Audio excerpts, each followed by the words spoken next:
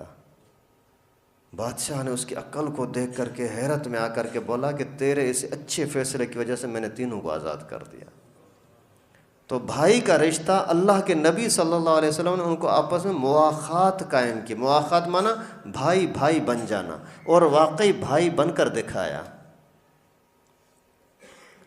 اور پھر تیسرا کام جو تھا کہ اللہ کے نبی صلی اللہ علیہ وسلم نے سیاسی لحاظ سے معاملات کو صحیح کرنے کے لیے وہاں کے سرداروں کو، علاقے کے لوگوں کو بلایا۔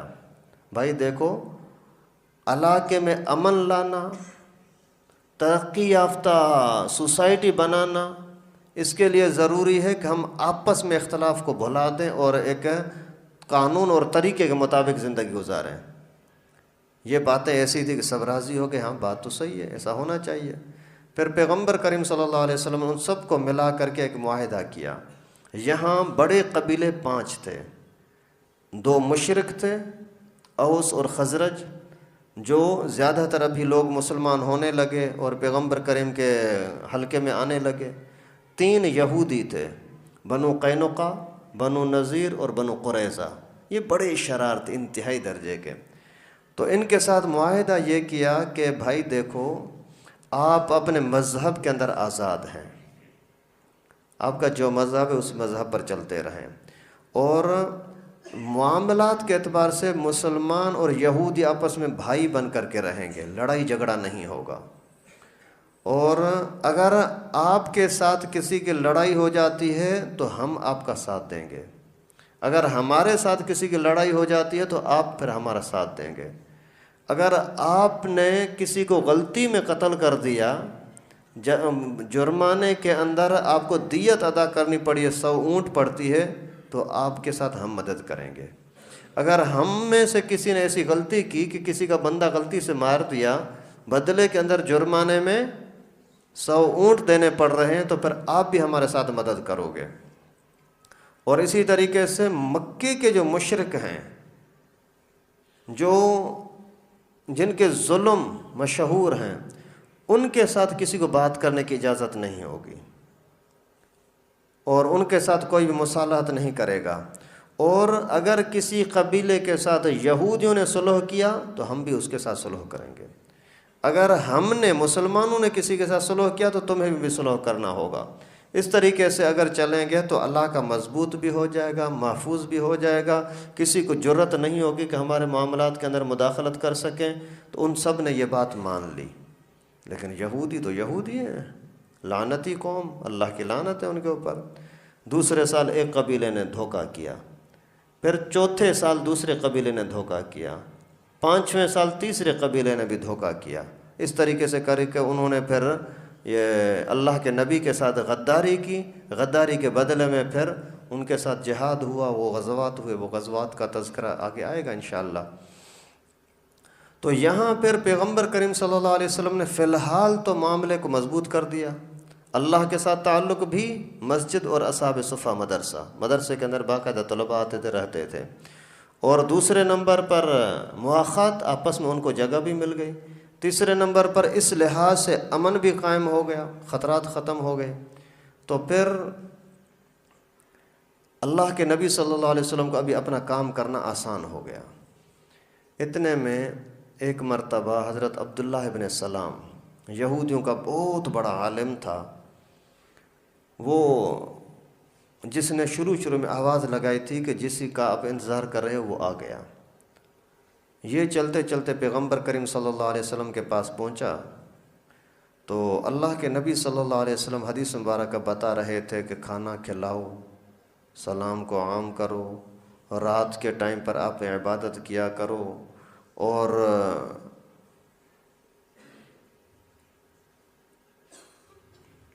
لوگوں کے ساتھ اچھائی کا برتاؤ کرو تو پھر جنت کے اندر آسانی کے ساتھ داخل ہو جاؤ گے۔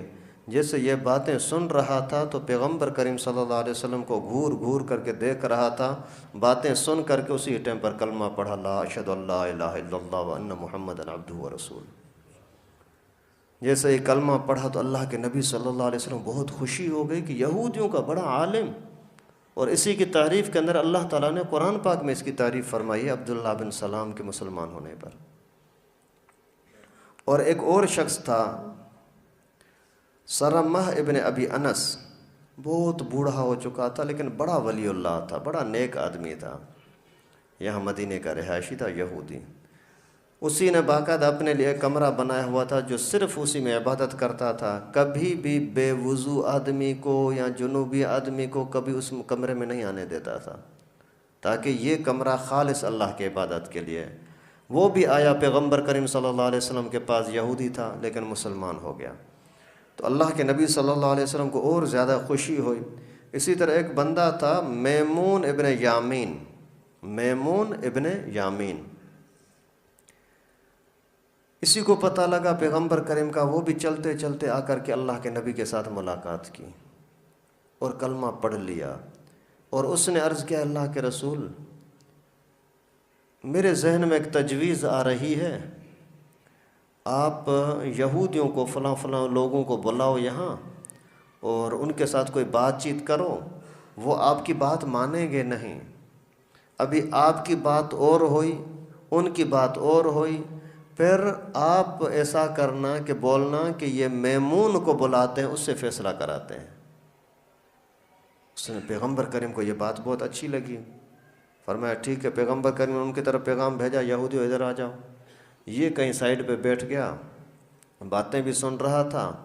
پیغمبر کریم نے ان کے ساتھ بات چیت کی، بھائی میں اللہ کا رسول ہوں، بات مانو، جیسے حضرت موسیٰ نبی تھے، حضرت عیسیٰ نبی تھے، اور نبی تھے، اس طرح بات کرتے کرتے کرتے اب اس زمانے میں اللہ تعالیٰ نے مجھے رسول بنا کر کے بھیجا ہے، آپ کی کتابوں میں بھی لکھا ہوا ہے، لیکن وہ نہیں مان رہے تھے، اپنی دلیلیں دے رہے تھے۔ اللہ کے نبی نے فرمایا کہ آپ کے اندر، آپ کے ماحول میں کوئی علم والا بندہ ہے، اس سے بھلا فیصلہ کراتے، اس سے پوچھتے ہیں۔ تو وہ سوچنے لگے، پیغمبر کریم نے فرمایا بتاؤ اسے میمون کیسا ہے؟ بولا وہ تو بڑا علم والا ہے، اس نے اگر آپ کا بول دیا یہ سچا نبی ہے تو بس ابھی ابھی ہم سارے اسلام قبول کرتے ہیں۔ اللہ کے نبی صلی اللہ علیہ وسلم نے پھر میمون کو بلایا، میمون نے دونوں کی تھوڑی مختصر باتیں سن کر کے بولتا ہے اللہ کے رسول، مجھے تو پتہ نہیں تھا کہ آپ واقعی اس طرح کی باتیں کرتے ہیں اور آپ واقعی اللہ کے رسول ہیں۔ ان کے سامنے کلمہ پڑھ لیا کہ لا الہ الا اللہ محمد رسول اللہ۔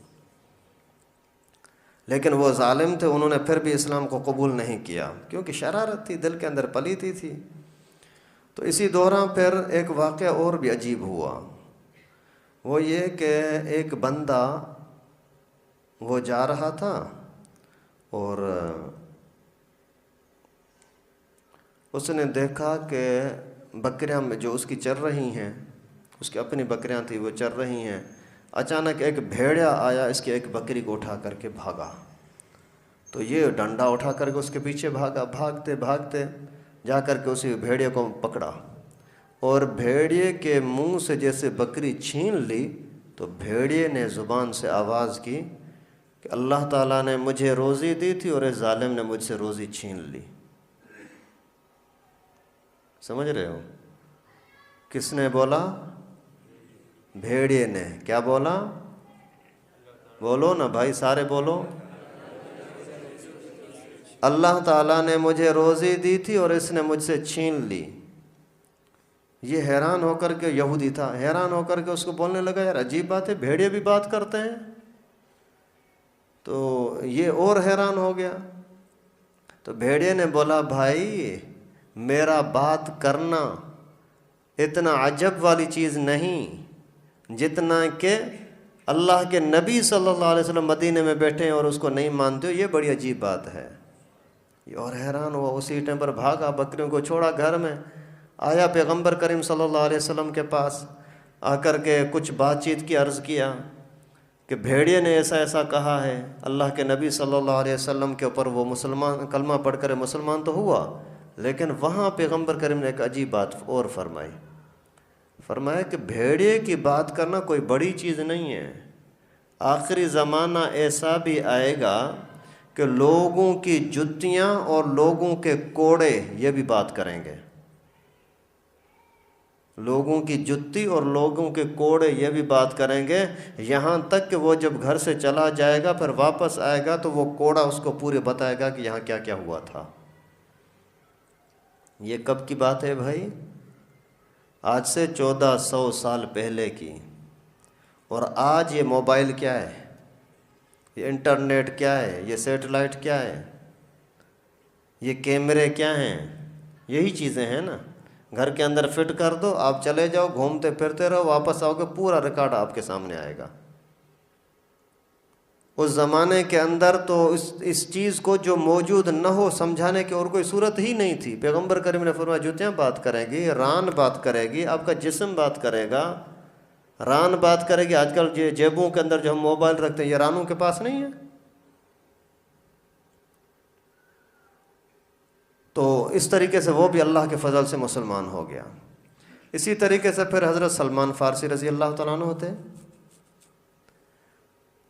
اس کا بھی عجیب واقعہ۔ یہ اس کی عمر اس امت میں سب سے زیادہ عمر اسی کی ہوئی ہے۔ بعض علماء نے لکھا ہے کہ 350 سال عمر تھی، یہاں 250 سال تو پکی تھی ہی، کچھ علماء نے 250 سال لکھی، کچھ نے 350 سال۔ تو اسی 350 سال والے اس بزرگ نے بڑھاپے کے اندر پیغمبر کریم کے ساتھ ملاقات کی، اور فارس کا تھا اور بڑا ماں باپ کا لاڈلا تھا، اور اتنا لاڈلا تھا، اتنا حسین تھا کہ باپ اسی کو اپنی کھیتی باڑی پر بھی نہیں چھوڑتا تھا کہ نہ جانا بچہ، ماحول خراب ہے، تو خراب ہو جائے گا۔ آخر اللہ تعالیٰ نے اس کے مقدر میں ہدایت لکھی تھی۔ اس میں علماء نے لکھا ہے کہ جو اچھا ہو نا، وہ جتنی سختی کرو اتنا زیادہ اچھا ہو جاتا ہے، جو گندا ہو جتنی سختی کرو لیکن وہ اپنی گندگی کو چھوڑتا نہیں ہے۔ ابھی یہ مقدر میں اچھا تھا اور ماں باپ کا زور ہے کہ تو مجوسی بن کے رہا، آگ کی عبادت کرتا رہا، لیکن اسی کو ایک مرتبہ باپ نے بولا کہ بچہ میں ابھی کہیں کام سے جا رہا ہوں، تو وہاں جا کر کے اس چیز کا خیال رکھنا۔ یہ جیسے ہی وہاں گیا تو ایک پادری کے ساتھ ملاقات ہو گئی، عیسائی راہب کے ساتھ۔ جیسے ملاقات ہوئی تو اس کے ساتھ پھر میل جول شروع کی، اور باپ کو پتہ لگا، باپ نے بڑی سختی کی کہ تو نے ایسا کیوں کیا ہے۔ آخر اس نے بولا کہ ابو میرا مذہب وہی ہے جو اس کا مذہب ہے۔ باپ نے اس کو زنجیروں میں باندھ دیا، حضرت سلمان فارسی کو۔ آخر اسی نے کسی طریقے سے پیغام بھیجا اس کی طرف، گرجا والوں کی طرف، بتاؤ تو صحیح اس وقت دنیا میں سب سے بڑا نیک انسان کون ہے؟ انہوں نے بولا یار شام میں ہے، ہم فارس میں رہ رہے ہیں، وہ شام میں ہے۔ بولا وہاں اگر کوئی قافلہ وغیرہ جائے تو مجھے بتانا، میں بھی وہاں جاؤں گا۔ ٹھیک ہے، کچھ دنوں کے بعد وہ پیغام آ گیا کہ قافلہ جا رہا ہے، یہ وہ زنجیر وغیرہ توڑ کر کے اور آ گیا۔ جا کر کے وہاں پہنچا اسی راہب کے ساتھ، پھر دوسرے کے پاس، تیسرے کے پاس، خیر ان لمبی تفصیل میں نہیں جاتے۔ خیر چلتے چلتے پھر کسی جگہ پر اس کو ڈاکوؤں نے پکڑ لیا، پھر اس کو آگے جا کر کے بیچا۔ 10 بندوں پر غلام بنتے بنتے، ایک کا غلام، دوسرے کا، تیسرے کا، 10 کے پاس آ کر کے پھر پیغمبر کریم کے ساتھ ملاقات کی۔ اس کو پتہ لگا اللہ کے نبی یہاں تشریف لائے ہیں، جلدی سے کھجور لی اپنے باغ سے، جس کے باغ میں کام کرتا تھا، آ کر کے پیغمبر کریم کے سامنے پیش کی۔ حضرت میں آپ کے لیے ہدیہ لایا ہوں۔ کیا ہے، کس چیز کا ہے؟ بولا حضرت صدقہ ہے۔ پیغمبر کریم نے صحابہ کو فرمایا آپ کھا لو، میں نہیں کھاؤں گا۔ حضرت آپ کیوں نہیں کھا رہے؟ بھائی صدقہ نبی نہیں کھاتے۔ دوسرے دن پھر کھجور لے آیا، حضرت یہ کھا لیں۔ کیا ہے؟ یہ ہدیہ ہے، تحفہ ہے، گفٹ ہے۔ پیغمبر کریم نے فرمایا آ جاؤ آ جاؤ کھاتے ہیں۔ ساتھ ہی کھانا شروع کر دیا۔ پیغمبر کریم تکلفات والے نہیں تھے کہ میں بڑا ہوں میرے ساتھ کوئی اور نہ بیٹھے، نہیں، پیار محبت کے ساتھ ساتھ سارے مل کر کھاتے تھے، مذاق بھی کرتے تھے ایک دوسرے کے ساتھ۔ ایک مرتبہ حضرت ابو بکر، حضرت عمر، حضرت علی، پیغمبر کریم یہ ساتھ مل کر کے کھجور کھا رہے تھے، تو ایسے ہی کسی کے ذہن میں آیا تھوڑا سا حضرت علی کو چھیڑتے ہیں۔ کیا چھیڑتے ہیں؟ انہوں نے کیا کیا کہ پیغمبر کریم کی گٹھلیاں اٹھا کر کے، اپنی گٹھلیاں اٹھا کر کے اور حضرت علی کے سامنے رکھ دیں، حضرت علی کے سامنے رکھ دیں، اور پھر بولا کہ توبہ، دیکھو تو سے، ہم نے اتنی تھوڑی سی کھجوریں کھائیں اور علی نے اتنی ساری کھائی ہیں، کتنی گٹھلیاں ہو گئیں۔ حضرت علی بھی تو علی تھے نا، بہت ماشاءاللہ ہوشیار تھے، بہت چالاک، اور فرمایا کہ اچھا شکر ہے میں نے گٹھلیاں تو بچائی ہیں، تم تو گٹھلیوں کے ساتھ کھا گئے۔ اللہ کے نبی صلی اللہ علیہ وسلم کے سامنے ایسا کر رہے ہیں۔ تو خیر پیغمبر کریم صلی اللہ علیہ وسلم بے تکلف تھے۔ فرمایا وما انا من المتکلفین، میں تکلف والوں میں سے نہیں ہوں، جو ٹھیک آیا بسم اللہ۔ ہم ایک مرتبہ حضرت بیر والوں کے پاس گئے تھے، رات کا ٹائم تھا، کھانے کا ٹائم تھا، اسی ٹائم پر اس نے ہمیں یہ سبز چائے اور ڈبل روٹی کھلائی تھی۔ اور یہی سنت طریقہ ہے، جو اللہ نے دیا ہے اس کو اللہ کی بڑی نعمت سمجھ کر کے کھلاؤ، یہ نہ کہ تکلفات میں پڑو گے مصیبت ہو جائے گی، نفرتیں ہوں گی۔ ایک مرتبہ آپ کے پاس کوئی دوست آیا، آپ نے تکلف کے ساتھ اس کے لیے کھلایا، کھانا پینا تیار کیا، تو پھر دوسری مرتبہ آئے گا تو آپ دل میں نفرت کرو گے، یار اتنا پیسہ کہاں سے لاؤں، کہاں سے خرچہ کروں۔ یہاں ملتان کے اندر ایک مدرسے کا محتمم تھا، اس کے پاس ایک شخص گئے، بڑا آدمی، کوئی مدرسے کا چندہ دینے والا، تعاون کرنے والا، وہ جو آ رہا تھا، تو محتمم صاحب نے ایک ہوشیار طالب علم کو بلایا، یار کراچی کے مہمان آئے ہیں، بہت اہم مہمان ہیں، ان کے لیے جاؤ، یہ کچھ پیسے دے دیے، جا کر کے خدمت کے لیے سامان لے آؤ۔ تو وہ جو گیا، وہ طالب علم ہوشیار تھا، کوئی سبزی لی، کوئی ہلکی پھلکی روٹی لی، سادہ دسترخوان لگا کر کے اس پر کھلایا۔ تو محتم صاحب پہلے تو فی الحال تو غصہ ہو گئے کہ یہ کیا کیا، اتنا بڑے دور سے مہمان آئے اور تو ایسا کر رہا ہے، خدمت بھی نہیں کر رہا۔ تو حضرت یہ فی الحال سے خاموش رہا، کہ استاد بھلے ڈانٹتا ہے، استاد کو حق ہے۔ خیر جب کھانا کھا لیا، بڑی محبت کے ساتھ بیٹھے، تھوڑی دیر گپ شپ لگی، پھر وہ چلے گئے۔ پھر اس نے آ کر کے استاد کو عرض کیا، استاد جی بات یہ ہے کہ میں نے جو آپ سے پڑھا ہے تکلف کرنا اچھا نہیں ہے، اس وجہ میں نے تکلف نہیں کیا، اور دوسرا وہ اگر آج اس کے لیے اچھا کھانا کرتے اور مہنگا کرتے ہیں نا، کل پرسوں پھر دوبارہ آتا نا تو آپ کو بہت نفرت ہوتی کہ روز روز کون خرچہ کرے گا۔ اس وجہ سے جو اللہ نے دیا مختصر کر لیا بس۔ تو خیر تکلف کرنا، اس کو رسول اللہ صلی اللہ علیہ وسلم منع فرماتے تھے کہ تکلفات کے پیچھے نہ پڑا کریں۔ خیر اسی طریقے سے پھر اللہ کے نبی صلی اللہ علیہ وسلم وہاں رہتے رہے، اور مسجد بھی بن گئی، اللہ کے فضل و کرم سے مواخات کا معاملہ بھی ہوا، سیاست کے اعتبار سے بھی انہوں نے آپس میں یہ طے کیا کہ یہاں امن باقی رہے۔ پھر ایک شخص تھا جو بہت بڑا نبی پاک صلی اللہ علیہ وسلم کا دشمن، آخر تک کٹر دشمن رہا، حیی ابن اخطب، حیی ابن اخطب، اور اسی کی بیٹی آگے چل کر کے رسول اللہ صلی اللہ علیہ وسلم کے ازواج مطہرات میں بھی داخل ہوئی تھی۔ یہ انشاءاللہ آخر میں آئے گا جب پیغمبر کریم کے گھر والیوں کا تذکرہ آئے گا۔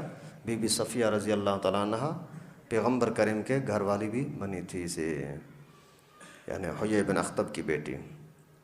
اس کا بھائی تھا ابو یاسر، وہ چلتے چلتے کسی طریقے سے پیغمبر کریم کے پاس آ گئے۔ ویسے یہودیوں کے علاوہ وہ تو سینکڑوں کے تعداد میں لوگ مسلمان ہو رہے تھے الحمدللہ، لیکن یہودیوں کا مسلمان ہونا یہ ایک بہت وہاں یعنی ایک اعتماد کی چیز تھی کہ لوگ ان کو دیندار سمجھتے تھے، اور وہی پیغمبر کریم کے پاس آ رہے ہیں۔ تو یہ ابو یاسر آیا، پیغمبر کریم کے ساتھ ملاقات کی، بات اچھی لگی، الحمدللہ اس نے بھی کلمہ پڑھ لیا، مسلمان ہو گیا۔ جیسے ہی مسلمان ہوا تو وہاں گیا اپنے گاؤں میں، جا کر کے لوگوں کو اکٹھا کیا، بھائی آپ پیغمبر کریم کی بات مانو، اسی میں خیر ہے، سچا نبی ہے، برحق نبی ہے، نہیں مانو گے تباہ ہو جاؤ گے۔ جیسے یہ تقریر کر رہا تھا تو یہ حیی بن اخطب سردار تھا جو قوم کا اپنے یہودیوں کا، وہ آ گیا، خبردار یہ پاگل ہو گیا ہے، اس کی باتوں میں نہ آؤ، میں سردار ہوں، اگر کسی نے ایسا کیا تو میں اس کو یہ کروں گا یہ کروں گا۔ آخر اس ظالم نے روک دیا، اور وہ ابو یاسر تو مسلمان ہوا لیکن دوسروں کو اس نے مسلمان ہونے نہیں دیا۔ تو اسی میں ایک واقعہ ہو گیا کہ ایک عورت نے زنا کی، یہودی عورت نے، اور معاہدہ یہ ہو گیا تھا کہ حکومت پیغمبر کریم صلی اللہ علیہ وسلم کی ہوگی، معاہدہ پر دستخط بھی ہو چکا ہے، ابھی جو بھی فیصلہ کرنا ہوگا نبی پاک کو کرنا ہوگا۔ تو اسی سال کی بات، یعنی پہلے سال، یہ یہاں تک ابھی جو چل رہا ہے یہ پہلا ہی سال ہے۔ تو اس عورت کے زنا کا جو تذکرہ آیا، شکایت آئی، تو پیغمبر کریم نے فرمایا اس کو قرآن کے قانون کے مطابق فیصلہ ہوگا، اس کو سنسار کیا جائے گا۔ تو ابن سوریہ، یہودی ابن سوریہ، وہ دوڑتا آیا، رشوت لی لوگوں سے، اپنے جس کے اوپر جرم تھا، بولا میں آپ کو جان چھڑاتا ہوں، بچاتا ہوں۔ آیا پیغمبر کریم کے پاس، حضرت آپ کے ساتھ ہمارا معاہدہ ہے، میثاق مدینہ ہے کہ اس کے اندر ہمیں اپنے مذہب پر چلایا جائے گا، مذہب ہمارا ہی ہوگا۔ پیغمبر کریم نے فرمایا بالکل ٹھیک ہے۔ پھر کتاب لے آیا، یہ دیکھو ہماری مذہبی کتاب ہے تورات، اس کے اندر یہ دیکھو یہاں یوں یوں لکھا ہوا ہے کہ عورت کے اوپر سنسار اور رجم کا حکم نہیں ہے۔ ایسے چالاکی کی، یوں بات کرتے ہوئے اسی ایک سطر پر اس نے انگلی رکھ دی۔ تو پیغمبر کریم صلی اللہ علیہ وسلم کے پاس جبرائیل بیٹھا ہوا تھا، جبرائیل نے بتایا یہ جھوٹ بولتا ہے ظالم۔ پیغمبر کریم صلی اللہ علیہ وسلم نے فرمایا ابن سوریہ تو جھوٹ بولا، انگلی ہٹاؤ۔ صحابہ نے جیسے وہ انگلی کو پیچھے کیا تو لکھا ہوا تھا کہ رجم کیا جائے گا، اور اس کو پھر رجم کیا بھی گیا، سنسار کیا گیا۔ اسی طریقے سے پھر ایک اور یہودی تھا، وہ آیا، آ کر کے پیغمبر کریم صلی اللہ علیہ وسلم کے ساتھ ملنا چاہ رہا تھا، لیکن دور سے ہی اللہ کے نبی سورہ یوسف کی تلاوت فرما رہے تھے، تو اس نے جیسے سن لیا تو رک گیا، سنوں تو صحیح کیا پڑھ رہا ہے۔ آخر جیسے ہی کھڑا رہا تو اور محبت بڑھتی گئی، اور اسی نے پیغمبر کریم کی تلاوت ختم ہوئی، سامنے آ گیا، آ کر کے عرض کیا کہ یہ ابھی آپ کیا پڑھ رہے تھے؟ بولا اللہ کا کلام۔ آپ کو یہ کس نے بتایا ہے؟ اللہ تعالیٰ نے بتایا ہے۔ یار یہاں کے لوگوں کو تو اس واقعے کا پتہ ہی نہیں ہے، یہ تو ہماری کتابوں میں لکھا ہے، یہ تو جاہل لوگ ہیں، آپ نے کس کے پاس پڑھا ہے؟ فرمایا مجھے جبرائیل نے پڑھایا ہے، جبرائیل نے بتایا جیسے حضرت موسیٰ کو پڑھایا تھا۔ تو وہ بھی اسی ٹائم پر اللہ کے فضل و کرم سے مسلمان ہو گیا۔ تو خیر یہاں بات چل رہی تھی حضرت سلمان فارسی رضی اللہ تعالیٰ عنہ کی۔ تو حضرت سلمان رضی اللہ تعالیٰ دوسرے دن ہدیہ لائے، اور ہدیہ پیغمبر کریم نے کھایا، نوش فرمایا، صحابہ کے ساتھ بے تکلفی کے ساتھ بیٹھے۔ پھر حضرت سلمان آ کر کے ادھر ادھر جھانکنے لگے، پیغمبر کریم سمجھ گئے کہ یہ میرا مہر نبوت دیکھنا چاہ رہا ہے۔ پیغمبر کریم نے خود ہی اس کے سامنے کپڑا اوپر کیا، یہاں پر ہوا کی وجہ سے اوپر ہو گیا، اور اس نے دیکھ لیا، اور اسی ٹائم پر چوما اور کلمہ پڑھا، لا الہ الا اللہ محمد رسول اللہ۔ اسی طریقے سے اللہ کے فضل و کرم سے یہ اسلام کا بول بالا ہوتا گیا۔ تو اللہ کے نبی صلی اللہ علیہ وسلم کے پاس 2 صحابی آئے رات کے ٹائم پر ملاقات کے لیے. ایک کا نام تھا عباد، دوسرے کا نام تھا اسید. آئے بیٹھے بیٹھے باتیں چل رہی تھی ایسے مزے والی، وہ بھی بیٹھ گئے اللہ کی باتیں دین کی باتیں سنتے سنتے کافی دیر ہو گئی. ابھی جیسے دیکھو اللہ کے فضل کیسے محبت سے بیٹھے ہوئے ہیں، اللہ تعالیٰ قبول فرمائے. تو وہ بھی بیٹھے بیٹھے جب بہت دیر ہو گئی تو پھر جب مجلس ختم ہو گئی تو انہوں نے عرض کی حضرت ہم جاتے ہیں. پیغمبر کریم نے فرمایا ٹھیک ہے جاؤ بھلے. ابھی گھر دور تھا، اندھیرا سخت ہے اور پہاڑ ہیں، بیچ میں جنگل ہیں، درندے ہیں، خطرہ ہے، ابھی کیا ہوگا. اللہ تعالیٰ کی قدرت، جیسے دونوں جانے لگے دونوں کے پاس لاٹھی تھی، ایک کی لاٹھی روشن ہو گئی یہ ٹیوب لائٹ کی طرح. وہ اسی روشنی پر چلتے گئے، چلتے جہاں تک ساتھ گئے تو ایک لاٹھی روشن ہو رہی تھی. جب دونوں الگ ہو گئے تو دوسرے کی لاٹھی بھی روشن ہو گئی. یہ رسول اللہ صلی اللہ علیہ وسلم کا معجزہ یا صحابہ کی کرامت. اسی طریقے سے پھر یہ واقعہ ہوا تھا، یعنی یہ پہلا سال ہے پیغمبر کریم صلی اللہ علیہ وسلم جو مکے کو چھوڑ کر یہاں پہنچے ہیں ربیع الاول میں. پھر ربیع الثانی، جمادی الاول، جمادی الثانی، رجب، شعبان، رمضان کے بعد آیا شوال. شوال کے مہینے میں اللہ کے نبی صلی اللہ علیہ وسلم کی رخصتی ہوئی سیدہ عائشہ صدیقہ رضی اللہ تعالیٰ عنہا کے ساتھ. سیدہ عائشہ فرماتی ہیں کہ میں اپنے گھر میں بچیوں کے ساتھ، اپنے سہیلیوں کے ساتھ کھیل رہی تھی تو میری امی آئی، آ کر کے مجھے وہاں اپنے سہیلیوں سے اٹھایا اور اٹھا کر کے میرا ہاتھ منہ دھویا اور میرے سر کو کنگھی وغیرہ کی. کنگھی کرنے کے بعد پھر مجھے لے آئی پیغمبر کریم صلی اللہ علیہ وسلم کے پاس، آ کر کے وہاں بٹھایا اور فرمایا کہ اللہ کے رسول یہ آپ کے نکاح میں تھی، جو کہ نکاح وہاں ہوا تھا مکہ مکرمہ میں، یہ ابھی امانت آپ کے پاس حوالے ہے. یہ کہہ کر کے امی چلی گئی.